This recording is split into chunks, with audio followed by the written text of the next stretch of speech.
Hello guys, welcome in Dooars academy. आज के इस वीडियो में हम डिस्कस करने वाले हैं आरआरबी ग्रुप डी जो 28 नवंबर 2025 को पेपर हुआ था।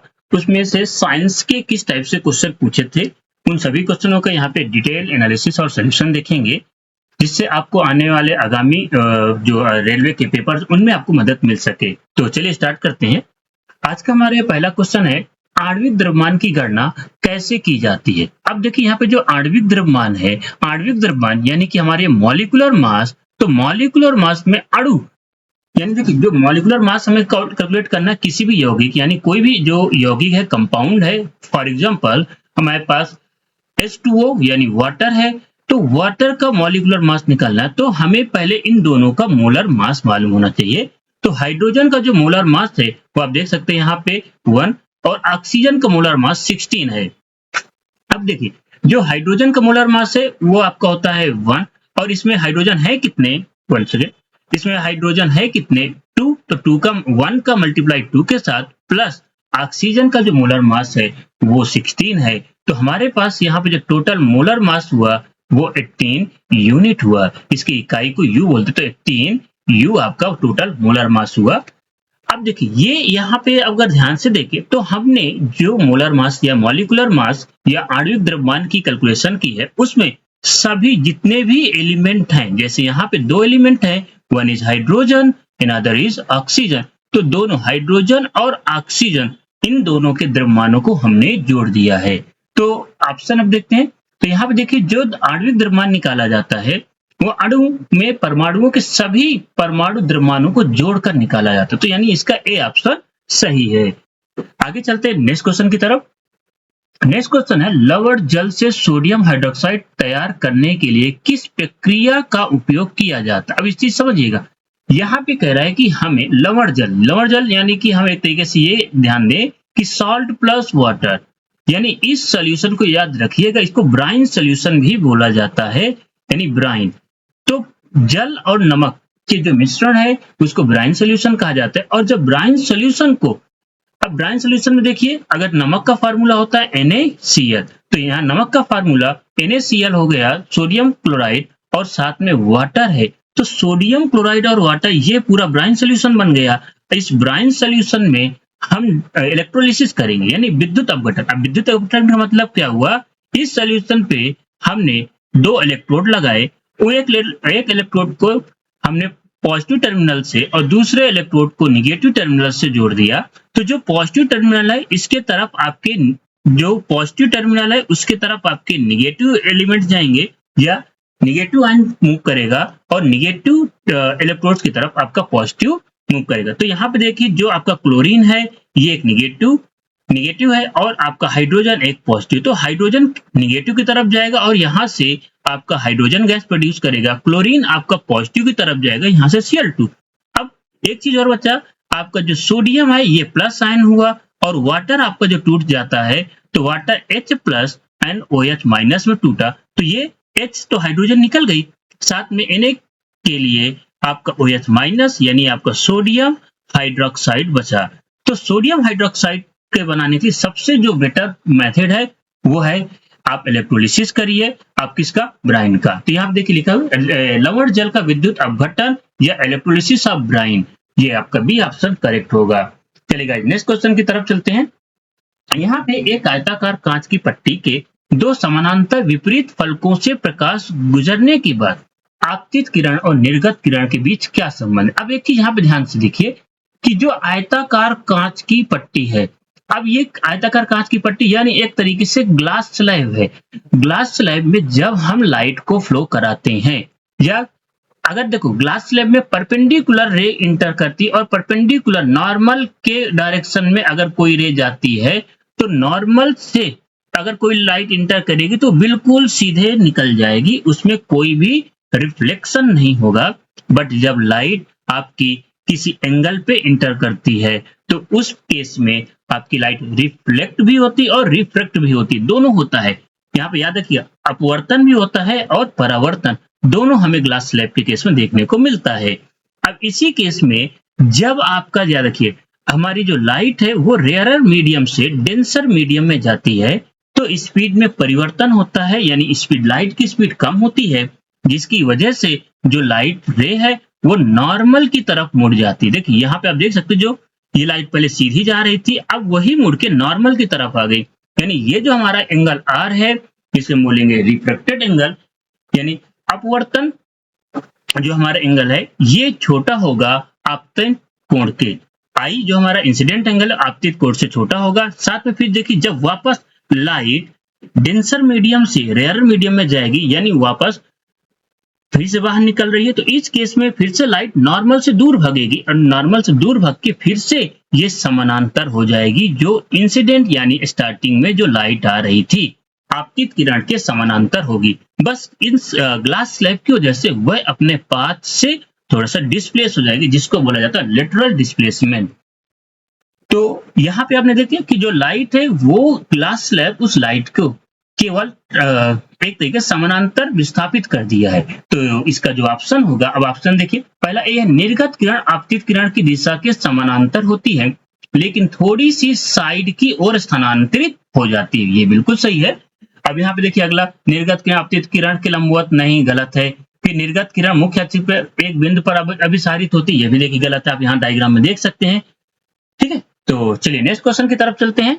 अगला क्वेश्चन है, निम्नलिखित में से कौन से कथन गोलीय दर्पण के मुख्य अक्ष के संबंध में सत्य नहीं है।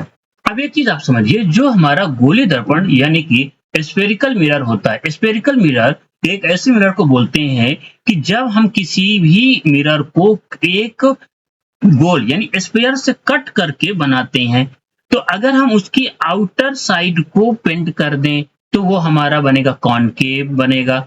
अगर हम इसकी इनर साइड को अगर कट करके इनर साइड को पेंट करें तो ये आपका कॉन्वेक्स मिरर बनेगा। तो कॉनकेव एंड कॉन्वेक्स ये दो स्फेरिकल मिरर हैं।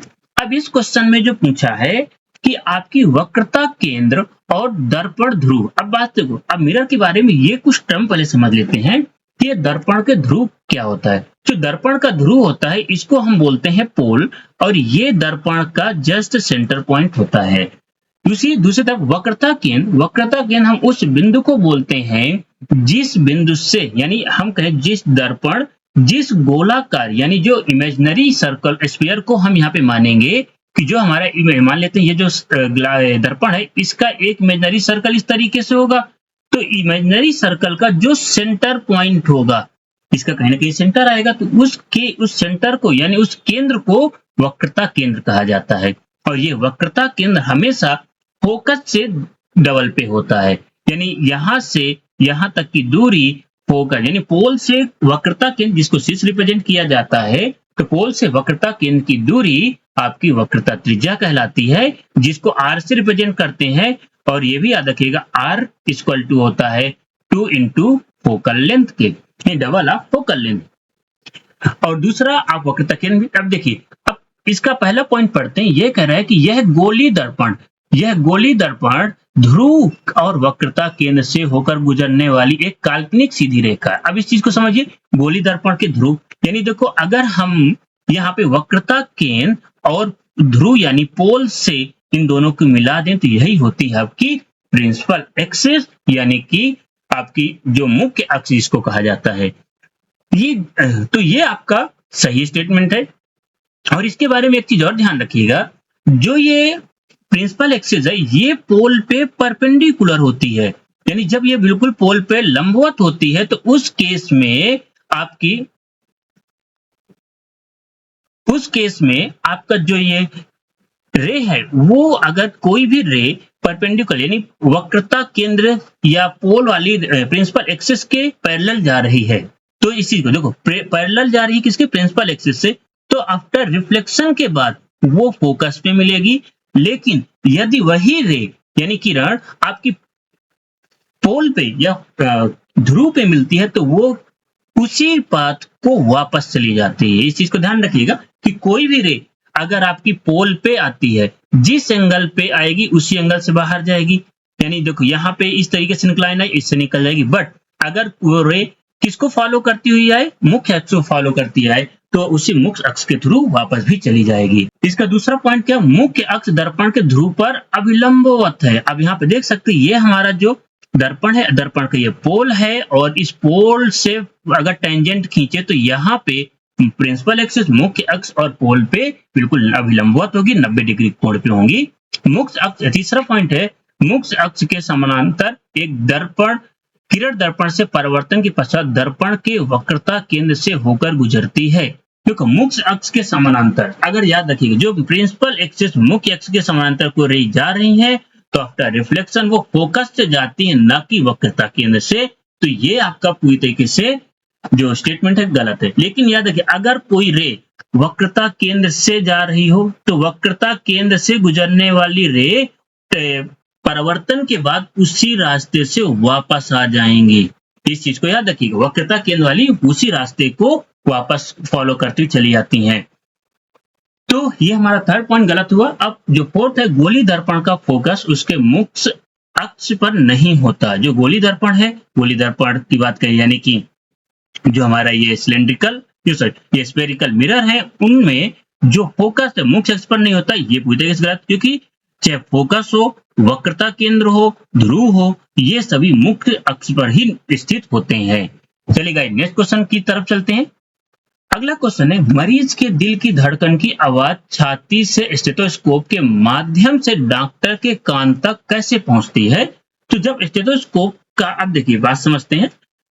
स्टेथोस्कोप एक ऐसी डिवाइस है जो रिवाइब्रेशन यानी रिफ्लेक्शन के प्रिंसिपल पे काम करती है, जिसको रिवाइब्रेशन कह सकते हैं या मल्टीपल रिफ्लेक्शन कह सकते हैं।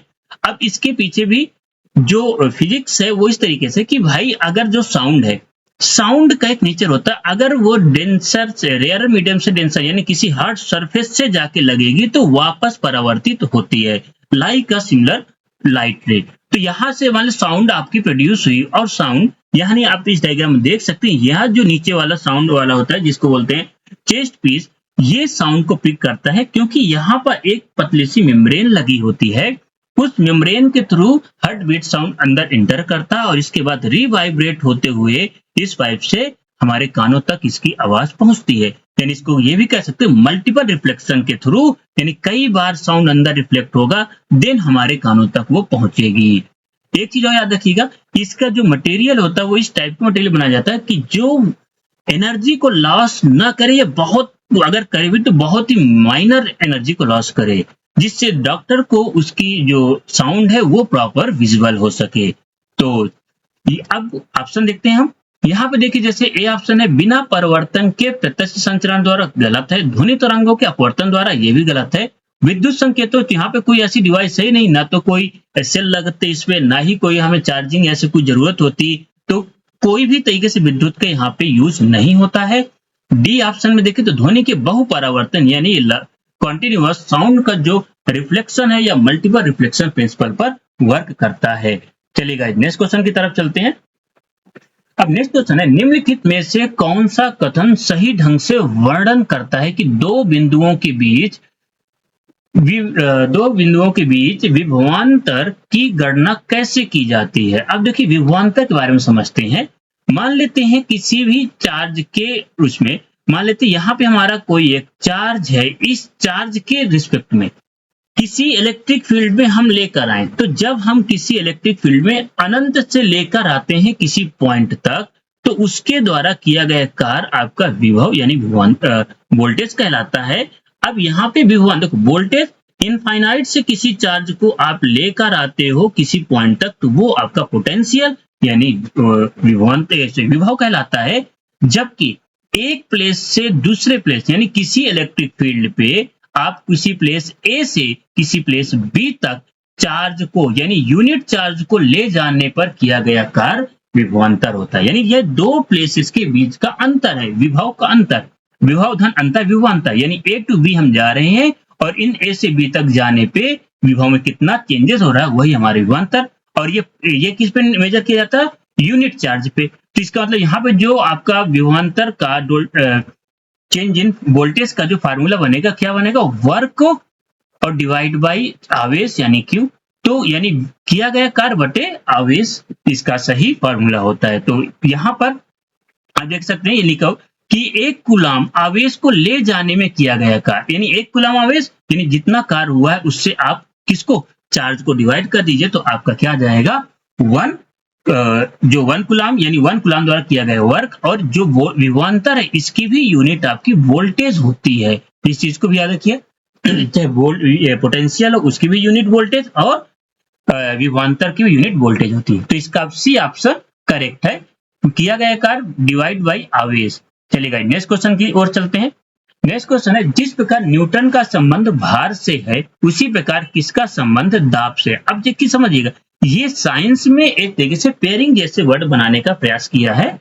तो यहाँ पे देखो, पहले आप समझो न्यूटन है क्या। तो न्यूटन को पता है, ये न्यूटन आपका फोर्स होता है, और फोर्स की यूनिट होती है, जो न्यूटन है ये एक फोर्स होता है, इसका संबंध भार से है। अब देखो, जो भार है यानी हम बात करें न्यूटन, तो भार मतलब हम वेट कहते हैं। तो देखिए, जो वेट है वो भी एक तरीके से क्या है, आपका फोर्स ही होता है, क्योंकि जो वेट होता है उसको हम बोलते हैं m इंटू जी। तो फोर्स का संबंध हो गया वेट से। इसी प्रकार दाब का किसका संबंध होगा। देखो, दाब की बात करें, जब प्रेशर की बात की जाती है तो प्रेशर को हम पास्कल में मेजर करते हैं, तो प्रेशर और पास्कल का संबंध होता है बाकी। और यहाँ पे जो अदर यूनिट्स दे रखी उनका कोई भी रिलेशन नहीं बन पा रहा है दाब के साथ, क्योंकि जो केजी है ये आपका मास के साथ रिलेशन है, केल्विन है ये आपका टेम्परेचर के साथ रिलेशन रखता है, किलोग्राम प्रति घन मीटर है ये आपका डेंसिटी के साथ यानी घनत्व के साथ संबंध रखता है।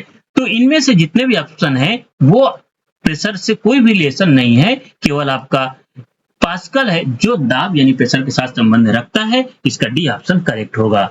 चलेगा नेक्स्ट क्वेश्चन की ओर चलते हैं। क्वेश्चन है हमारा, निम्नलिखित में से किस धात्विक ऑक्साइड को केवल गर्म करके धातु में अपचयित किया जा सकता है। तो यह देखो, अपचयित मतलब उसको हम डिकम्पोजिशन की बात करें कि इनमें से कौन सी जो कंपाउंड है वो डिकम्पोज होगा।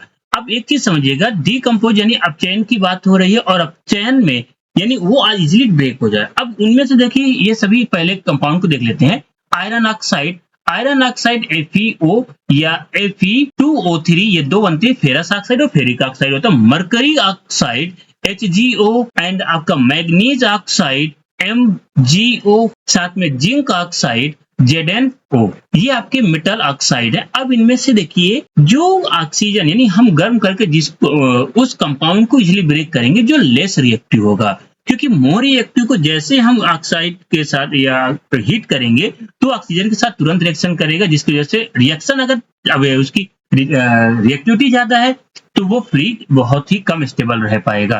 तो यहाँ पे अगर देखे जाए जो हमारे ऑप्शन है, इन ऑप्शन के थ्रू आयरन की जो रिएक्टिविटी वो ज्यादा है, मैग्नीज की भी ज्यादा है, जिंक की सबसे कम जो रिएक्टिविटी है वो मरकरी की होती है। मेटल रिएक्टिविटी सीरीज में जो मरकरी बहुत ही नीचे होता है। ये आपने कई बार देखा होगा कि जो मरकरी है लिक्विड स्टेट में होती है, फिर भी ये किसी भी दूसरे कंपाउंड के साथ रिएक्शन बहुत कम करती है।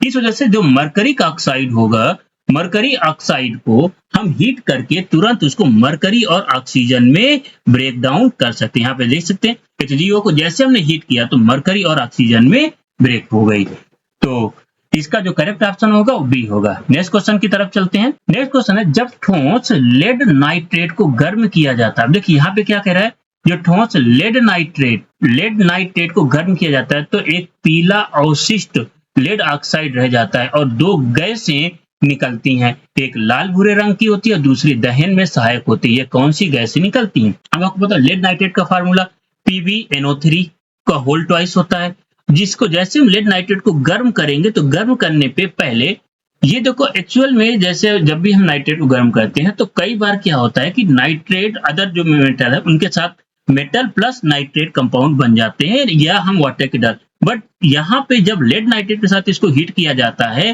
तो यहाँ पे लेड ऑक्साइड और लेड ऑक्साइड के साथ फिर जो नाइट्रोजन है यानी नाइट्रेट है वो आपका ब्रेक डाउन हो जाता है। नाइट्रोजन डाइऑक्साइड यही आपकी ब्राउन कलर की फ्लेम देती है, लाल भूरी गैस होती है, यानी ब्राउन कलर की फ्लेम यहाँ से प्रोड्यूस होगी। और साथ में जो ऑक्सीजन है, और आपको पता हो ऑक्सीजन हमेशा बर्निंग यानी दहन में आपको मदद करती है, बर्निंग में हमें मदद करेगी। इसलिए यहाँ पे जो दूसरी गैस कह रहे हैं ना कि दहन में सहायक है, यानी वो ऑक्सीजन है। ऑक्सीजन के अलावा कोई अन्य गैसेस कभी भी हेल्प नहीं करती, इवन कार्बन डाइऑक्साइड तो आपको बुझा ही देती है। और जो ब्राउन फ्लेम है वो नाइट्रोजन डाइऑक्साइड है, जो येलो प्रेसिपिटेट मिल रहा है वो लेड ऑक्साइड का मिल रहा है। तो इस क्वेश्चन में जो हमारी पूछा है कौन कौन सी गैसेस निकले, तो नाइट्रोजन डाइऑक्साइड और O2। तो यहाँ पे आपका ए ऑप्शन इसका करेक्ट है। चलिए नेक्स्ट क्वेश्चन की तरफ चलते हैं।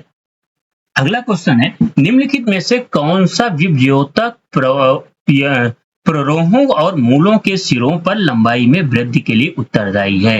अब देखिए क्वेश्चन, ये क्वेश्चन इसके पहले जो सेकंड शिफ्ट का वो उसमें भी इस टाइप का क्वेश्चन आया। लगभग जो सेकंड शिफ्ट वाले जो हमने वीडियो बनाया उसमें भी आप देखेंगे साइंस के लगभग मिलते जुलते क्वेश्चन ही चल रहे हैं।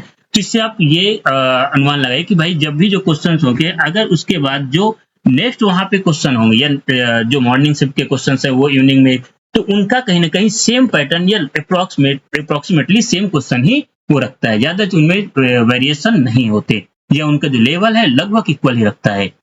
तो यहाँ पे देखिए क्वेश्चन है कि विभज्योतक, वहां पे भी यही चीज पूछा था कि वहां पे क्वेश्चन था कि भाई जो प्लांट्स है उनमें किस प्लेसेस में ग्रोथ होती है, या प्लांट्स के सभी पार्ट्स में ग्रोथ या वृद्धि नहीं होती है जबकि किसी स्पेसिफिक पार्ट में होती है। यहाँ पे पूछ लिया कि जो यहाँ पे जो इनके सीड्स में कौन सी किस प्रकार की उत्तक होती हैं, वहां पे पूछा उनमें ग्रोथ कौन कराता है, यहाँ पूछ रहा है कि जो सीड्स में ग्रोथ हो रही है उसमें कौन इसके लिए रिस्पॉन्सिबल है। तो उन्हीं क्वेश्चनों को बार बार घुमा के रिपीट कर रहा होता है। तो यहाँ पे देखिए क्वेश्चन 10, अंतर्वेशी विभज्योतक, यानी देखो यहाँ पे कह रहा प्रयोहों या मूलों के सिरे। अब आपको पता होना चाहिए जहां पे कोई भी स्टेम होती है या स्टेम, एक्चुअली यहाँ पे देखो सूट जो लिखा हुआ है स्टेम को ही सूट, यानी जब भी कोई सीड ग्रो करता है तो इसका जो ऊपर की ओर सनलाइट की तरफ ग्रो करता है उसको हम बोलते हैं सूट, और जो ग्राउंड की तरफ यानी लाइट के अगेंस्ट जो ग्रो करता है उसको बोलते हैं रूट। तो सूट और रूट दोनों में एपिकल मेरिस्टम होगा। याद रखिए एपिकल, क्योंकि मेरिस्टम 3 टाइप की होती हैं, एपिकल मेरिस्टम, लेटरल मेरिस्टम और इंटरकैलरी मेरिस्टम। तो जो लेंथ को बढ़ाने के लिए रिस्पॉन्सिबल है वो एपिकल मेरिस्टम रिस्पॉन्सिबल होती है, और अगर यहीं पे इसकी जो थिकनेस को बढ़ाना हो, ये और मोटी हो, जो आपके स्टेम मोटा होता जा रहा है, इसके लिए आपके लेटरल मेरिस्टम रिस्पॉन्सिबल होती है, जबकि इंटरकैलरी नई ब्रांचेस को ग्रो करने के लिए रिस्पॉन्सिबल होती है। तो ये बिल्कुल याद रखिएगा, ये 3 प्रकार की और तीनों का अलग अलग फंक्शन, इंटरकैलरी नई ब्रांच, लेटरल उसकी ग्रोथ को बढ़ाना, एपिकल उसकी लेंथ को बढ़ाना। तो यहाँ पे देखो सिरों को ही तो, एंड्स को ही तो ग्रोथ हो रही, लंबाई में वृद्धि हो रही, लंबाई में जैसे वृद्धि आई हमें तुरंत समझ में आया कि क्या एपिकल मेरिस्टम टिश्यूज होगी। ओके, ये आप नीचे देख सकते हैं, या रूट्स में प्रेजेंट होती है, रूट्स में, और जो आपके स्टेम के ऊपर टॉप पॉइंट होता है वहां भी ये प्रेजेंट होती है, जो नई कोशिकाओं को बनाने में हेल्प करता है। नेक्स्ट क्वेश्चन पे, नेक्स्ट क्वेश्चन है, निम्नलिखित में से कौन सी गर्भ निरोधक विधि नहीं है? क्वेश्चन में कह रहा है गर्भ निरोधक विधि नहीं, यानी जो प्रेगनेंसी को रोकने वाली प्रोसेस नहीं है। तो इसमें से देखो अगर इनके ऑप्शन देखें तो जो पहला ऑप्शन है ये गर्भ का गर्भपात, यानी एक तरीके से जो एबॉर्शंस करा देना, कंडोम का उपयोग करके शुक्राणुओं को अंडे तक पहुंचने से रोकना, तो ये तो आपका गर्भ निरोधक है ही है। गर्भाशय में कॉपर्टी, ये भी आपका प्रोसेस होता है। अंडाशय से अंडों के निकलने को रोकने के लिए हार्मोनल संतुलन में परिवर्तन करना, यानी कुछ मेडिसिन का कंज्यूम करके हार्मोन्स को चेंज करना, जिसकी वजह से जो एस्ट्रोजन है वो प्रोड्यूस ना हो, जिसकी वजह से आपके एग्स रिलीज ही नहीं होंगे। जब एग्स रिलीज नहीं तो फर्टिलाइजेशन नहीं। लेकिन जो इसका पहला ऑप्शन है जो ये कह रहा है गर्भ का गर्भपात, ये याद रखिए ये प्रेगनेंसी होने के बाद, जब प्रेगनेंसी एक बार हो जाती उसके बाद मतलब अनफेवरेबल कंडीशन में ही गर्भ एबॉर्शन होता है, यानी कि अब प्रेगनेंसी हो गई इसके बाद अब नहीं चाहते बच्चे, तब या किसी अदर रीजन की वजह से ही इसको मतलब बच्चे को या फ्यूटस को किल कर दिया जाता है, तो वो गर्भ का गर्भपात कहलाता है। तो चलिए नेक्स्ट क्वेश्चन की तरफ चलते हैं। अगला हमारा क्वेश्चन है, कोशिका आकार के संबंध में निम्नलिखित में से कौन सा कथन सही। अब यहाँ बात है कौन सा कथन सही है, किसके बारे में? कोशिका आकार के बारे में। अब देखिए कोशिका की जो अगर हम बात करें आकार, तो जो सेल्स हैं वो डिफरेंट टाइप्स की होती हैं, और ये सेल है, सेल का जितनी भी साइज होता है, सेल का साइज डिपेंड करता है उनके आकार पे, जो उनका आकार है उनके कार्य पे डिपेंड करता है कि भाई किस फंक्शंस के लिए बनी है। तो फंक्शंस के आधार पे उनकी सेलों के डिफरेंट साइज होता है। तो यहाँ पे देखिए जैसे न्यूरॉन है, हम न्यूरॉन जो होती है एक तरीके से सबसे लंबी, यानी ह्यूमन की बात की तो ह्यूमन में सबसे बड़ी जो नर्व्स होती है या बाकी जो सेल होती है वो न्यूरॉन सेल ही होती है, जिसको नर्व सेल भी कहते हैं, जो हमारे पूरे बॉडी में ब्रेन तक मैसेज को ट्रांसपोर्ट करती है। दूसरा आरबीसी की बात करें, रेड ब्लड सेल्स, ये राउंड शेप में होती हैं। आरबीसी में आयरन यानी जो आयरन प्रेजेंट होता है और उसकी वजह से इसका काम होता है कि हम ऑक्सीजन को पूरे बॉडी में ट्रांसपोर्ट करना। ये राउंड शेप में हो गई। मांसपेशियां हो गई, ये लंबी और पतली हो गई क्योंकि इनका मेन काम है कि जो बोन्स हैं उनको सपोर्ट करना और उनमें मूवमेंट कराना। तो ये सारे जितनी भी जो सेल है, सेल की जो शेप है वो डिपेंड करती है उनके फंक्शन पे, उनके कार्य पे। तो ऑप्शन में आपका यही जो सी नंबर में देखिए, कोशिका का आकार उसके कार्य से संबंधित होता है, जीव के आकार से संबंधित नहीं। आकार मतलब जीव कितना भी बड़ा उससे कोई मतलब नहीं होता। मेनली डिपेंड है कि वो सेल क्या काम कर रही है या उस सेल का क्या फंक्शन है। नेक्स्ट क्वेश्चन की तरफ चलते हैं। नेक्स्ट क्वेश्चन है, एक बर्तन में भरा तरल पदार्थ समान ऊंचाई पर। ये देखिए यहाँ पे कि भाई अगर हम किसी भी बर्तन में जो लिक्विड फिल करते हैं और वो एक समान ऊंचाई पर है तो उस पर दाब डालेगा। तो एक चीज याद रखिए, लिक्विड यानी जो लिक्विड होता है उसकी बहुत अच्छी प्रॉपर्टी होती है। आप अगर एक हाइट पे हैं लिक्विड में, उस हाइट में कोई चेंजेस नहीं होता तो उसमें कितना भी दूर आप क्यों ना उसको मूव करें, कितनी दूर तक भी क्यों ना फिल हो, बट वो हर उस हाइट पे उसका प्रेशर बिल्कुल इक्वल होगा, उसके प्रेशर में कोई भी चेंजेस नहीं होगा। यानी सेम हाइट पर जो द्रव का दाब होता है उसमें कोई परिवर्तन, लेकिन जब हम ऊंचाई कम या ज्यादा करते हैं, ऊंचाई बढ़ाने पे अगर हम लिक्विड के और ऊपर जाएंगे सरफेस की तरफ तो प्रेशर कम होगा और सरफेस से नीचे की ओर जाएंगे तो प्रेशर बढ़ेगा, क्योंकि उसके जैसे उसके ऊपर और ज्यादा लिक्विड का मास आएगा।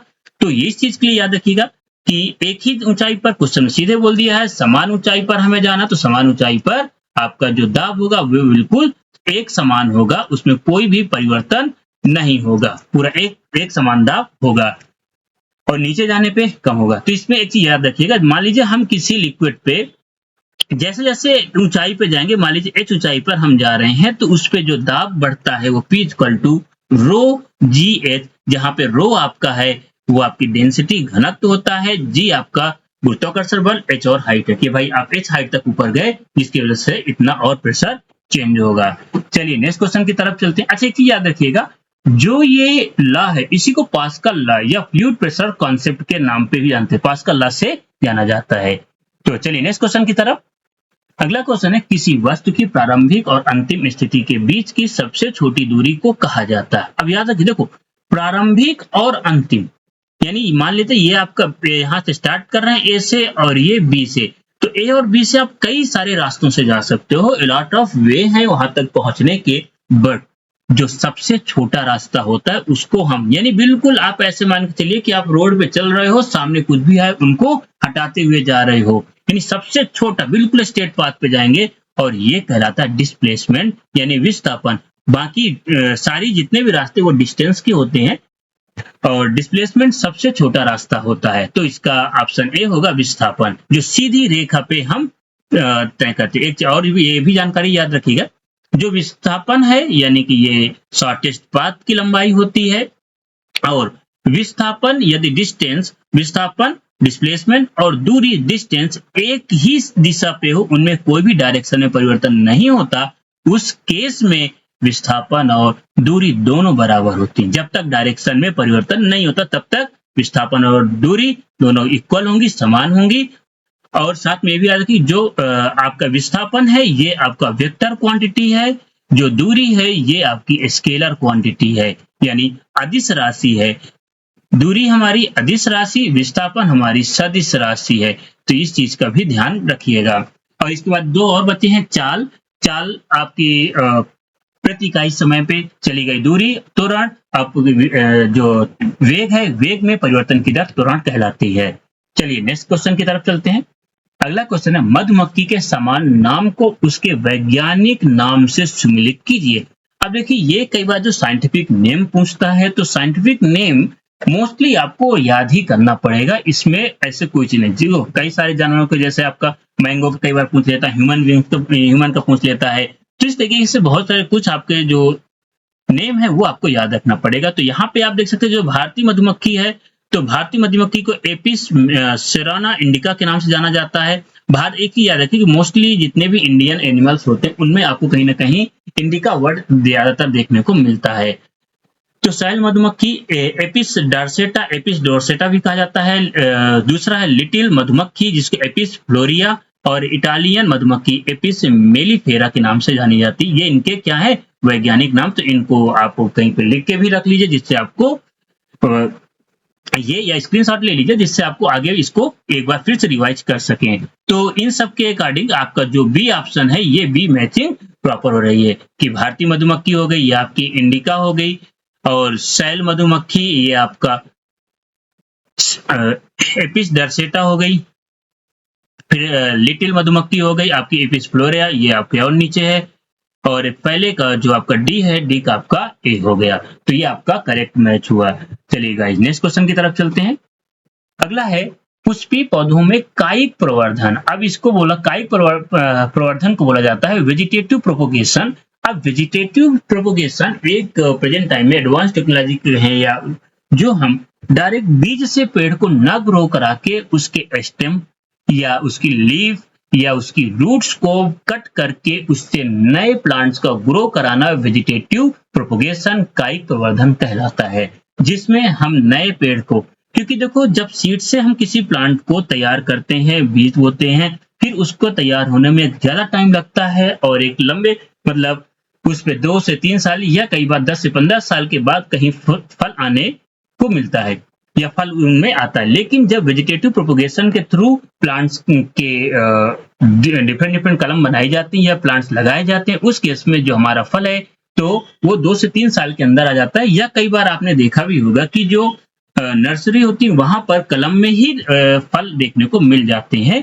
तो इससे क्या होता है कि हमें उसके फ्रूट्स बहुत जल्दी मिलना प्राप्त हो जाते हैं। तो यहाँ पे जो कायिक जो वेजिटेटिव प्रोपोगेशन है, इसे अलैंगिक प्रजनन असेक्सुअल का एक मेथड होता है जिसमें जड़, तना, पत्ती आदि के तहत या आदि का यूज करके हम नए नए पेड़ों को ग्रो कराते हैं। इनके जैसे कि जड़ का यूज करके हम जो ग्रो कराते हैं, आप स्वीट पोटैटो को जो पोटैटो है उसको देख सकते हैं। तना का यूज करके स्वीट पोटैटो हो गया और शुगर केन हो गया। पत्ती को यूज करके आपको चाइना रोज हो गया, उसका यूज करके, अच्छा चाइना रोज में स्टेम के थ्रू भी ग्रो कराया जा सकता है। तो ये कुछ वेजिटेटिव प्रोपोगेशन के एग्जांपल भी हमने आपको दे दिए। अब इसके बाद फिर से ऊपर आते हैं। अब देखिए क्वेश्चन में क्या कह रहा है कि 4 ऑप्शन कौन कौन से। ये बीज द्वारा उत्पादित पौधों की तुलना में पहले फूल और फल दे सकते हैं। यही स्टेप, क्योंकि इसी प्रॉपर्टी को जैसे तो हम वेजिटेटिव प्रोपोगेशन कराते हैं जिससे हमारा फल और फूल जल्दी मिल सके, क्योंकि जो और होते हैं उनमें थोड़ा टाइम ज्यादा लगता है। प्रेजेंट टाइम में फास्ट दुनिया है जिसमें लोगों के पास टाइम ही नहीं, तो वहां पे हम वेजिटेटिव प्रोपोगेशन के थ्रू जल्द ही उनसे जो फ्रूट्स है वो हमें मिल सकता है। अब डी आपने कहा ये बीज द्वारा उत्पन्न पौधों की तुलना में पूरी तरह से नए गुण प्रदर्शित कर सकते हैं। जी नहीं, क्योंकि वेजिटेटिव प्रोपोगेशन में मोस्टली क्या होता है कि देखो इस पे कई तरीके के प्रोसेस होते हैं, जिसमें से अगर हम दो डिफरेंट प्लांट्स के बीच में कराते हैं तो वहां पे एक हाइब्रिड प्लांट्स हमें मिल सकता है। अगर हम सेमी प्लांट्स की बात करें तो वो पूरी तरीके से जेनेटिक कॉपी होगी अपने पेरेंट्स प्लांट्स की, उसमें कोई वेरिएशन नहीं होगा। तो दोनों पॉसिबिलिटीज हैं। इसी प्रकार से सी जो कह रहा है ये बीज द्वारा उत्पादित पौधों की तुलना में बाद में फूल और फल, ये तो पूरी तरीके से गलत है, क्योंकि ये एक ही जस्ट पूरी तरीके से अपोजिट है। तो चलिए गाइस नेक्स्ट क्वेश्चन की तरफ चलते हैं। अगला क्वेश्चन है लोहे के संक्षारण को रोकने के लिए सामान्यतः किस विधि का उपयोग किया जाता है। ये लोहे का संक्षारण, इसका मतलब करोजन, जो आयरन में रस्टिंग होती है उसकी बात कह रहा है क्वेश्चन में। तो देखो रस्टिंग करने के लिए हमारे पास कई तरीके हैं। पहला सबसे आसान तरीका जो ज्यादातर लोग यूज करते हैं उसमें पेंट की कोटिंग कर देना। फिर इसके बाद जो और ज्यादा यूज होता है गैल्वेनाइजेशन, जो प्रेजेंट टाइम जो स्टील या जो साइकिल में आपने देखा हो जो हैंडल होता है वो मोस्टली गैल्वेनाइजेशन ही किया जाता है। आयरन एलॉयज हम यूज कर सकते हैं, जैसे आप आयरन एलॉयज में स्टील बनाया जाता है। इस तरीके आपके कैथोडिक प्रोटेक्शन भी उनमें किया जा सकता है। तो ये आपके डिफरेंट टाइप्स के हम करोजन को रोकने का तरीका होता है। लेकिन ये करोजन है क्या? देखो करोजन आपका तभी होगा जब लोहा यानी आयरन हवा और नमी दोनों के संपर्क में होगा। इनमें से अगर कोई भी एक चीज एब्सेंट है तो करोजन नहीं होगा। मान लीजिए आयरन, और यहाँ पे आपने आयरन को पानी में डुबो दिया है, वहां पे ऑक्सीजन उसको नहीं मिल पा रही है, तो आपका उसमें रस्टिंग नहीं होगी। बट पानी में मोस्टली ऑक्सीजन भी डिसॉल्व होती है, तो वहां पे अगर आप बहुत डीप नीचे डालते हैं तो उस केस में अगर ऑक्सीजन नहीं है, उसमें ऑक्सीजन किसी तरीके से आपने बाहर निकाल दिया, तो उस केस में आपकी आयरन के साथ रस्टिंग नहीं होगी।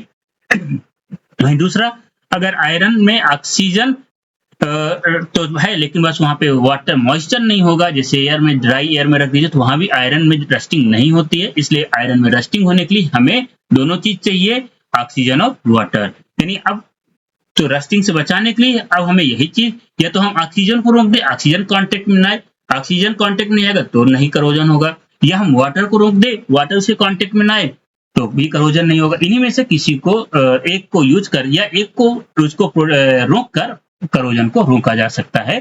तो इसके ऑप्शन के तहत देखो, धातु में नियमित रूप से जल से ठंडा करना, ये तो एक टाइम मनी वेस्टेज हो जाएगा, टाइम वेस्टेज भी। धातु पर पेंट या तेल का विलोपन कर देना, मोस्टली यही आपका ज्यादातर घरों में यूज होता है। धातु का बार बार तापन करना, तापन करने से बार बार क्या होगा कि एक तरह से एनर्जी लॉसेज होगा। धातु को अम्ल में घोलना, धातु अम्ल के साथ रिएक्शन करके कोई अनदर कंपाउंड बना लेगा जिसका कोई यूजेस है नहीं। चलिए नेक्स्ट क्वेश्चन की तरफ चलते हैं। अगला क्वेश्चन है, मेंडल के प्रयोग में जब उन्होंने एक लंबे और एक बौने मटर के पौधों का संस्करण किया तो F1 पीढ़ी, F1 यानी फर्स्ट प्रोगेनी स्टेज की बात हो रही है, उनमें उन्होंने क्या देखा। तो देखो एक्चुअल में पहले थोड़ा सा इसके बारे में समझते हैं, क्योंकि एक लंबा, यहाँ पे देखो कैपिटल लिखा गया और यहाँ पे स्मॉल में लिखा गया, तो आपको चीज याद होना चाहिए, हम जब भी यहाँ पे कैपिटल में लिखे जाते हैं तो कैपिटल वाले केस का जो सिंबल होता है वो डोमिनेंट होता है। एक्चुअली ये भी याद, जो यहाँ पे कैपिटल लिखी है पेयर में लिखी, इसको फेनोटाइप बोला जाता है।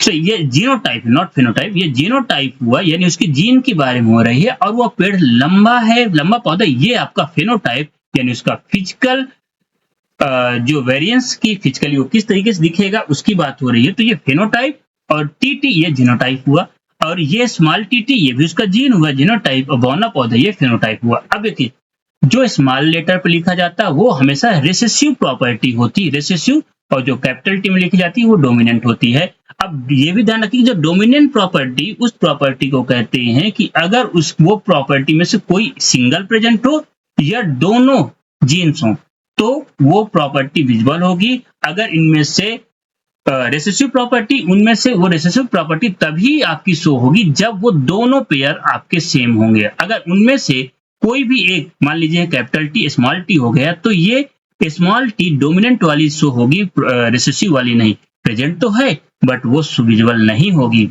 रिसेसिव प्रॉपर्टी तभी विजिबल होती है जब दोनों आपके स्मॉल टी होते हैं, बट जब डोमिनेंट, वो चाहे आपकी एक हो या दोनों हो, दोनों को केस में आपका डोमिनेंट प्रॉपर्टी विजिबल होगी, या उसके जो आपके फेनोटाइप है वो आपको दिखने को मिलेगा। तो यहाँ पे देखिए, जैसे बात करें फेनोटाइप यानी टॉल, यानी दोनों किया गया, टीटी हो गया, ड्रॉफ यानी स्मॉल टीटी हुआ, जब फर्स्ट प्रोगेनी यानी इनका हम क्रॉस ब्रीड, इनका पॉलिनेशन करेंगे, क्रॉस पॉलिनेशन कराएंगे। देखो यहाँ पे सेल्फ पॉलिनेशन नहीं, यहाँ पे हमारा क्रॉस पॉलिनेशन, यानी टॉल और ड्रॉप के बीच में हम पॉलिनेशन करा रहे हैं, यानी हाइब्रिड बनाने का प्रयास कर रहे हैं। तो जब फर्स्ट स्टेज होगा, फर्स्ट जनरेशन होगी, वहां पे आपको जो जेनोटाइप मिलेगा वो कैपिटल टी स्मॉल टी होगी। अब कैपिटल टी यानी ये डोमिनेंट हो गई, डोमिनेंट प्रेजेंट है, यानी ये आपको हाइब्रिड कंडीशन में दिखेगा, यानी आपको ये लंबा दिखेगा, ये एक सेकंड, ये आपको क्या, ये आपको लॉन्ग यानी लंबा पौधा दिखेगा। ये हेट्रोजाइगस टॉल है क्योंकि इसमें रेसेसिव प्रॉपर्टी प्रेजेंट है बट वो विजिबल नहीं हो रही है। तो ये फर्स्ट प्रोगेनी के जितने पौधे सभी हमें लंबे मिलेंगे। लेकिन अगर नेक्स्ट जनरेशन में जाएंगे, और नेक्स्ट जनरेशन में जब हम इसकी सेल्फ पॉलिनेशन कराएंगे, उस केस में यहाँ पे आपको दोनों कैपिटल टी भी मिलेगा, स्मॉल टी भी, यानी बौना पौधा भी मिलेगा, साथ में आपकी हेट्रोजाइगस भी मिलेगा। हेट्रोजाइगस मतलब जहाँ पे दोनों प्रॉपर्टी आपकी प्रेजेंट होगी, डोमिनेंट एंड रिसेसिव। तो चलिएगा नेक्स्ट क्वेश्चन की तरफ चलते हैं। यहाँ पे कह रहा है, एक व्यक्ति एक विशाल स्थिर वस्तु जैसे एक खड़ी ट्रक को बल F से धक्का देता है, वस्तु F पर बल से प्रतिकर्षण करती है, तो यह प्रतिक्रिया बल समान और विपरीत हो जैसे कि तृतीय नियम द्वारा सुझाया गया है, तो वस्तु त्वरित क्यों नहीं होती। अब एक चीज समझिएगा, क्वेश्चन में कह रहा है कि किसी वस्तु पे हम फोर्स लगा रहे हैं, और जितना हम उस पर फोर्स लगाते हैं उसमें हमें अपोजिट जो फ्रिक्शन फोर्स भी लगता है। इसके बाद भी थर्ड नियम कहते हैं ना कि वो एक्शन का रिएक्शन, तो उसके थ्रू मूव करेगी, लेकिन यहाँ पे बस मूव नहीं कर रही है। तो अब पहले समझते हैं इसके पीछे का साइंस क्या है। तो देखो, जो पहले न्यूटन का थर्ड नियम कहता है, न्यूटन का थर्ड नियम कि हर क्रिया के बराबर और विपरीत क्रिया होगी, यानी आप अगर इसके इधर डायरेक्शन में F लगाएंगे तो इसके अपोजिट भी एक फोर्स लगेगा, यानी हर एक्शन का रिएक्शन देखने को मिला। अब यहाँ पे देखो जो क्या कह रहे व्यक्ति, ये जो पर्सन है, यहाँ पे हमने कार व्हीकल को लिया है, जैसे इस पर्सन ने इस व्हीकल पे फोर्स लगाया तो इसके पैरों से एक पीछे की ओर फोर्स लगेगा, साथ में इस कार या जो ट्रक है उस पे भी एक फोर्स लगेगा, जो इस चीज को ऐसे समझेंगे कि एक सेकंड, तो जो ये व्हीकल है देखो, इस पे आगे की ओर फोर्स लगेगा तो ये भी एक तरीके से इस पे पीछे की ओर फोर्स लगाएगा, क्योंकि हमेशा जो फ्रिक्शन होता है वो मोशन के अपोजिट लगता है, मोशन जिधर होगा उसके अपोजिट डायरेक्शन में आपका फ्रिक्शन लगेगा। तो यहाँ पे क्या हुआ कि आप देखिए, जो पर्सन है उसने एक फोर्स लगाया F, और ये आगे की ओर लगा, फ्रिक्शन ने पीछे की ओर फोर्स लगाया, और इसके देखो जो व्यक्ति के द्वारा जितना फोर्स लगाया गया, यदि उस पे स्टैटिक फ्रिक्शन से कम है, क्योंकि स्टैटिक फ्रिक्शन एक मैक्सिमम फ्रिक्शन होता है, अगर जब तक कोई भी व्हीकल मूव नहीं करेगी जब तक स्टैटिक फ्रिक्शन से हम ज्यादा फोर्स नहीं लगाते। तो यहाँ पे स्टैटिक फ्रिक्शन से हमारा फोर्स कम है, जिसकी वजह से जितना हमने फोर्स लगाया, क्रिया बल किया, उतना ही प्रतिक्रिया बल फ्रिक्शन ने अपोजिट लगाया। अब यहाँ पे जो अपोजिट बल हुआ, ये दोनों बल एक दूसरे को कैंसिल आउट कर दिए, जिसकी वजह से जो नेट हमारा फोर्स हुआ वो जीरो हो गया। नेट फोर्स जीरो, यानी ट्रक में कोई मोशन नहीं हुआ, क्योंकि व्यक्ति ने ट्रक में आगे की ओर लगाया, और जो टायर है उसमें फ्रिक्शन की वजह से व्यक्ति में पीछे की ओर फोर्स लगा, जो फ्रिक्शन फोर्स ही वही उसको जनरेट होकर पीछे की ओर अप्लाई हो रहा है। तो यहाँ पर देखो कार, और जो क्योंकि फ्रिक्शन फोर्स अभी अधिक है, जिसकी वजह से नेट फोर्स पूरी तरीके से जीरो हो गया। अगर ये फ्रिक्शन फोर्स कम हो जाता तो ये कार आगे होती, और जितना फ्रिक्शन फोर्स पीछे की ओर लग रहा है उतना फ्रिक्शन फोर्स यहाँ पे माइनस हो जाता, और जो नेट फोर्स बचता उस फोर्स की वजह से एक एक्सीलरेशन जनरेट होता, यानी एक त्वरण यहाँ पे मिल जाता। बट इस केस में अभी फोर्स ज्यादा नहीं है, जिसकी वजह से ट्रक में कोई मोशन नहीं हो रहा है। तो यहाँ पे देखिए क्या होगा, क्रिया और प्रतिक्रिया बल अलग अलग वस्तुओं पर कार्य करते हैं, लेकिन स्थिर वस्तु पर स्थैतिक घर्षण लागू यानी अपकर्ष बल पर संतुलित रखता है। यानी जो ऊपर से परपेंडिकुलर वजन की वजह से जो घर्षण, स्थैतिक घर्षण होता है, स्थैतिक घर्षण आपका F इक्वल टू यानी FR फ्रिक्शन कहें म्यू के इंटू नॉर्मल, यानी वर्टिकल जितना उसका वजन होगा उसके वजन के बराबर आपका फ्रिक्शन फोर्स प्रोड्यूस होता है। तो यहाँ पे क्योंकि फ्रिक्शन फोर्स अभी हमने उसको ब्रेक या उससे ज्यादा बल नहीं लगाया, जिसकी वजह से वो मूव नहीं कर पा रही है। चलिए नेक्स्ट क्वेश्चन की तरफ। नेक्स्ट क्वेश्चन है, विद्युत परिपथ में प्लग कुंजी का क्या उद्देश्य है। अब देखिए यहाँ विद्युत परिपथ है, यहाँ पे यानी अगर हम एक की तरीके से की मतलब एक स्विच वहां पे यूज करते हैं, तो स्विच क्या काम होता है। देखो जो विद्युत परिपथ में स्विच का मेन काम होता है कि जब हमें जरूरत है तब हम अपना जो इलेक्ट्रिक परिपथ उसको ऑन कर दें, यानी परिपथ को कंप्लीट करता है। जब हमें उसकी जरूरत नहीं है तो परिपथ को हम ब्रेक कर सकते हैं, यानी परिपथ को ओपन कर दिए। तो जब हमारा परिपथ ओपन होगा यानी उससे जो इलेक्ट्रिसिटी फ्लो नहीं होगी, यानी हमारे जो भी इक्विपमेंट है वो रनिंग नहीं होगा, वो ऑफ होगा।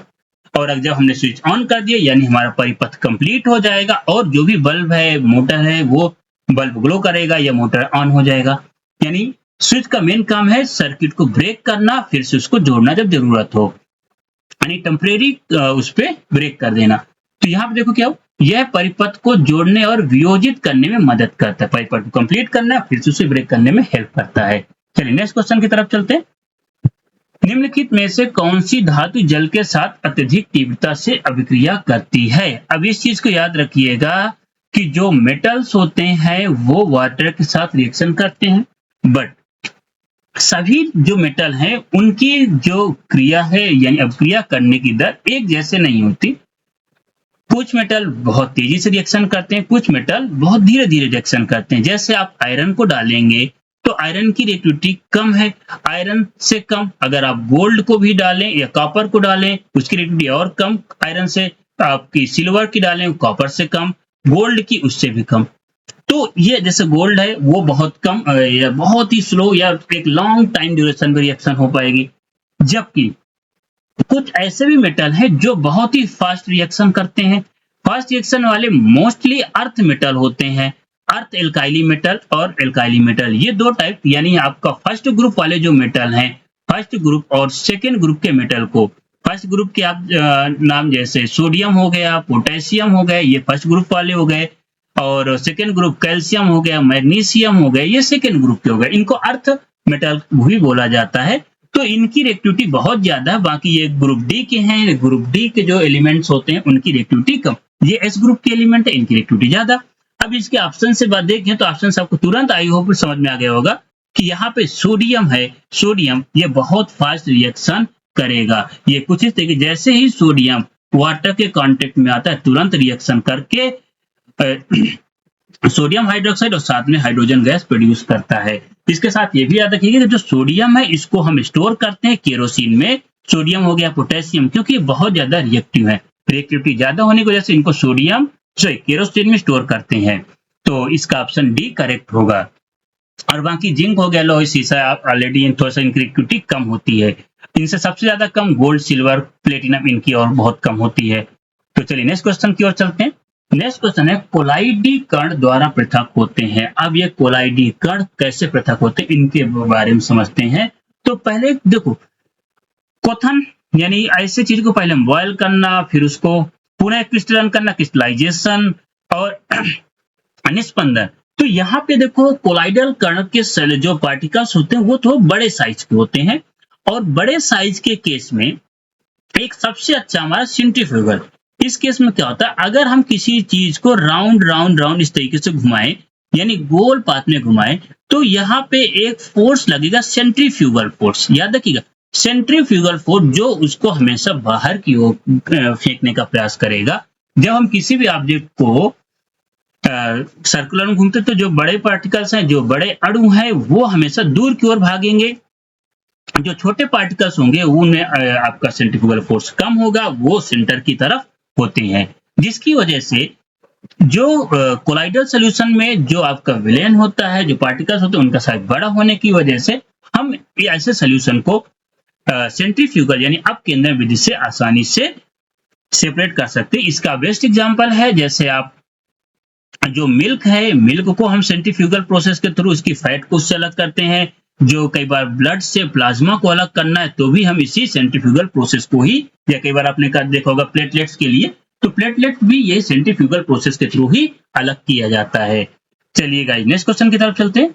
नेक्स्ट क्वेश्चन है, किस कोशिकांग को कोशिका की आत्मघाती थैली। ये भी जो क्वेश्चन सेम उसी तरीके से रिपीट हो गया कि जो आत्मघाती थैली यानी लाइसोसोम को कहा जाता है। इसके पास कुछ ऐसे जो मेम्ब्रेन यानी एक मेम्ब्रेन बाउंड ऑर्गेनेल्स होता है, जिसके पास कुछ डाइजेस्टिव एंजाइम्स होते हैं। जब कोई सेल हमारी क्या थोड़ा सा खराब हो गई या कुछ डैमेज हो जाती है, तो ये अपने इस डाइजेस्टिव एंजाइम को ब्रेक करके पूरी जो सेल को उसको डाइजेस्ट करा देती है, यानी पूरी जो सेल है वो डिस्ट्रॉय हो जाती है और वो सेल की जगह फिर नई सेल आती है। तो याद रखिए लाइसोसोम्स होती है जो आत्मघाती थैली होती है, माइटोकॉन्ड्रिया इसको पावर हाउस बोला जाता है, गोल्जी पिंड होता है ये हमारा स्टोरेज हाउस होता है, राइबोसोम्स होता है ये प्रोटीन फैक्ट्री के नाम से जाना जाते हैं। ये आपको और चीजें याद रखना है, राइबोसोम्स प्रोटीन फैक्ट्री, जो गोल्जी पिंड होता है ये आपका स्टोरेज के लिए मेनली काम होता है, तो स्टोरेज बॉक्स भी इसको कई बार बोल दिया जाता है, माइटोकॉन्ड्रिया पावर हाउस।